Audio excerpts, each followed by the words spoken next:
Senhor esteja convosco. Proclamação do Evangelho de Jesus Cristo segundo Lucas. Glória a vós, Senhor. Muitas pessoas já tentaram escrever a história dos acontecimentos que se realizaram entre nós, como nos foram transmitidos por aqueles que desde o princípio foram testemunhas oculares e ministros da palavra. Assim, sendo, após fazer um estudo cuidadoso de tudo o que aconteceu desde o princípio, também eu decidi escrever de modo ordenado para ti, excelentíssimo Teófilo. Deste modo, poderás verificar a solidez dos ensinamentos que recebeste. Naquele tempo, Jesus voltou para a Galiléia com a força do Espírito, e sua fama espalhou-se por toda a redondeza. Ele ensinava nas suas sinagogas e todos o elogiavam, e veio à cidade de Nazaré, onde se tinha criado.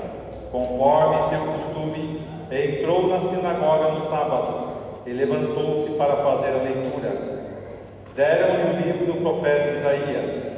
Abrindo o livro, Jesus achou a passagem que está escrito: O Espírito do Senhor está sobre mim, porque Ele me consagrou com a unção para anunciar a boa nova aos pobres. Enviou-me para proclamar a libertação aos cativos e aos cegos a recuperação da vista, para libertar os oprimidos e para proclamar o ano da graça do Senhor. Depois fechou o livro, entregou ao ajudante e sentou-se. Todos os que estavam na sinagoga tinham os olhos fixos nele. Então começou a dizer-lhes: Hoje se cumpriu esta passagem da Escritura que acabastes de ouvir. Palavra da salvação. Glória a vós, Senhor.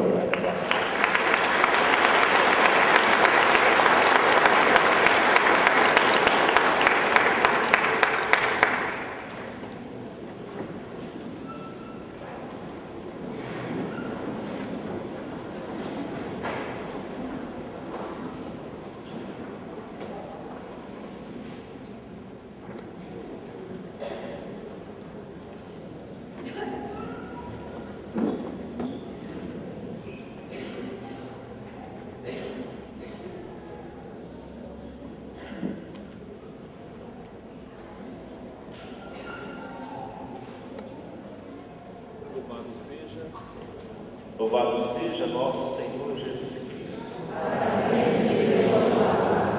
Mais uma vez, irmãos, minha saudação a todos. Diácono Laércio, José Luiz também está no processo para o diaconato permanente, ministros, província cerimonial, povo de Deus, equipe de animação. Nós estamos celebrando a primeira parte do tempo comum, e nós estamos no terceiro domingo do tempo comum, e nós iremos nessa primeira parte até quarta-feira de cinzas. E nesse momento em que nós estamos celebrando o momento da Eucaristia, também acompanhado pela internet, quem tem acesso ao Facebook, eu já vi algumas homilias que é colocada na internet. E a palavra de Deus, ela é cumprida em Jesus Cristo. Os profetas do ano 400 a.C., alguém é enviado por Deus para animar o povo que havia voltado do exílio da Babilônia, e em nome de Deus, aquele profeta, com as suas palavras, o profeta Isaías, no capítulo 61, ele faz esta apresentação de alguém que vem para animar, alegrar o coração das pessoas que estão tristes, desanimadas. 400 anos depois, aquele que foi prometido por Deus e anunciado pelos profetas se faz presente diante das pessoas. Jesus, eu vi aqui algumas crianças trazidas pelos pais para fazerem com eles, conosco, a experiência da fé. Jesus também é levado ao templo, à sinagoga, desde a sua pequena infância. Da apresentação, nós temos passagens aos 12 anos, dialogando e conversando com os doutores. Chega o dia que ele tem a oportunidade de tomar em suas mãos o livro, a Sagrada Escritura, e fazer a proclamação da palavra, da leitura.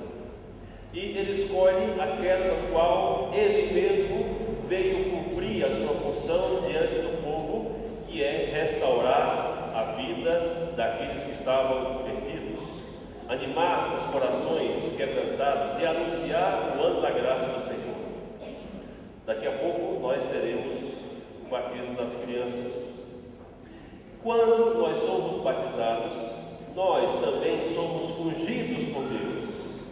Se somos ungidos por Deus, e este ano nós estamos no ano da fé, todos nós poderíamos ou sentir-se ungido, abençoado por Deus, para também fazer a proclamação das maravilhas, da bondade de Deus, do qual se realiza em nós, em Jesus. Nós temos atualmente muitos batizados e poucos evangelizados. Veja aí um grande desafio para nós, e a liturgia de hoje, as palavras de Jesus no Evangelho, que Lucas coloca diante de nós, nos nossos ouvidos, nos nossos olhos, no nosso ser, no nosso entendimento, na nossa fé, também nos colocarmos como anunciadores das boas notícias, das maravilhas que Deus realiza em nosso Senhor Jesus Cristo. E a maravilha maior que Deus manifesta em Jesus é a salvação para toda a humanidade. Esse é o maior presente que Deus deu para nós, que foi em Jesus Cristo. E Lucas, ele diz: olha, eu depois de investigar, de acompanhar muitos acontecimentos, ouvir aqueles que ouviram, ouvir aquele que tocou em Jesus, também quis dar o meu testemunho. Também quero escrever sobre esses acontecimentos que se deram há 80 anos antes. E na sua maneira simples, humilde de escrever, ele chama a atenção daquele que é enviado por Deus, é Jesus. Então, a relação do Evangelho, do qual nós acabamos de ouvir, também com a primeira leitura. O sacerdote Esdras convida o povo, desde o amanhecer até ao meio-dia, ouvir a leitura da Sagrada Escritura, ouvir a leitura dos Escritos de Deus, da lei. E o povo fica encantado quando é anunciado ao povo as maravilhas de Deus. E qual é que é a resposta do povo? Sim, sim, nós vamos fazer valer em nós aquilo que Deus nos fala. Que bom seria que todos nós também nos colocássemos diante da escuta da palavra de Deus e dos sinais que Deus realiza em nossa vida, e aí viver a nossa experiência ou fazer o nosso encontro com Deus nas maravilhas que Ele manifesta a nós. Todo o povo fica encantadíssimos com as mensagens das quais é transmitida ao povo. A partir daí, o povo se coloca de pé para ouvir a palavra. E da nossa liturgia, nós temos também um espaço, um momento, um destaque para a palavra de Deus. Então, o nosso respeito, o nosso carinho, a nossa adesão à palavra de Deus, escrita, proclamada, anunciada e entendida. Irmãos, quais seriam as consequências para nós a partir do nosso encontro com a palavra e com a Eucaristia? As consequências seriam nós também aderirmos a esta mensagem e sermos anunciadores da boa notícia da qual nós ouvimos. Em que lugar, em que momento nós poderíamos transmitir essas maravilhas? Primeiro, não há um lugar definido, determinado para que isso aconteça em todos os momentos. É verdade, quando nós vamos falar de Deus para alguém, se a gente não toma cuidado, acaba se tornando irritante. Você não tem outro assunto? Então, mesmo que o mais importante da nossa vida é o encontro com Deus, também as suas maravilhas, mas tem momento para tudo.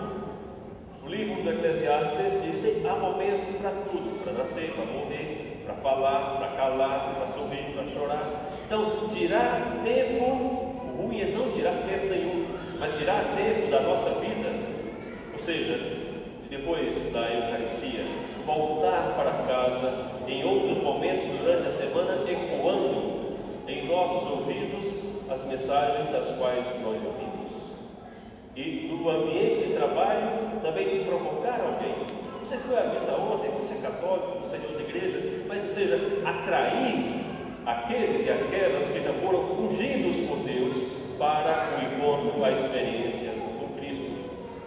Assim, cada um de nós, vocês, aqui são 99%, ser sinal de salvação na vida das pessoas as quais vocês conhecem. E o que significaria isso para a nossa vida cotidiana durante todo o ano de 2012? Daqui a pouquinho nós vamos fazer a experiência do encontro da Jornada Mundial da Juventude. Certamente nossa paróquia Imaculada Conceição vai receber jovens que vêm de fora do Brasil, e nesta experiência da troca do amor de Deus para conosco, nós estaríamos cumprindo essa mensagem de Jesus, mas também que Paulo coloca diante de nós. Cada um de nós somos um membro importante para Deus.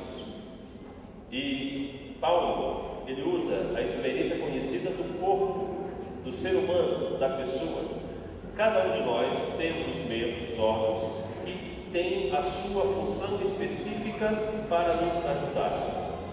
Os ouvidos, a boca, os olhos, o sentimento, a razão, os pés, o braço. Imaginou se os pés da senhora tivessem ficado travados e diz: olha, hoje eu não quero ir, não quero sair de casa, teria ficado em casa. Então nós temos o desejo, e o desejo limite para os outros órgãos cumprir o papel no qual foi colocado diante do nosso desejo, sentimento. Portanto, por mais pequeno que seja, os órgãos do nosso corpo, ele tem uma função específica, e vivendo e olhando para nós a experiência de comunidade, cada um de nós temos uma função específica na comunidade. Papa, bispo, padre, diáconos, catequistas, animadores de canto, câmera, todos nós temos uma função específica. Ruim é quando nós não nos colocamos a serviço. Alguém já chamou algum de vocês para algum trabalho na comunidade e alguém diz assim: olha, eu não consigo. Ou seja, estou fazendo um gesto, né?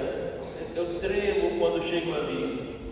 Verdade que quem nos dá a capacidade é aquele que nos convida. E quem nos convida para um trabalho, para uma função, é Jesus. E quando não assumo ou não coloco a serviço o convite o qual Jesus faz a cada um de nós, nós estamos cada vez mais se fechando e atrofiando os dons que Deus coloca diante de nós. Os dons são de Deus, não são nossos. E o primeiro dom, ou ministério que Paulo coloca, é a pregação da palavra. Primeiro, alguns são chamados a ser apóstolos, outros mestres, outros que ensinam, que anunciam. Qual o dom que Deus colocou diante de você? Alguns vão dizer: ser um bom pai, ser uma boa mãe, educar bem os meus filhos, para que tenhamos uma sociedade diferente da qual nós estamos vivendo. É um dom maravilhoso, pois assim nós estamos construindo uma sociedade conforme o coração de Deus. Portanto, a vocação à família, mas na comunidade, construindo o reino de Deus, ou vivendo a experiência, o convite que Jesus nos faz, ser ungido para anunciar a boa nova de salvação. Portanto, irmãos, que a palavra de Deus proclamada, ouvida, meditada, e a Eucaristia, da qual nós vamos sentir em nós, seja fonte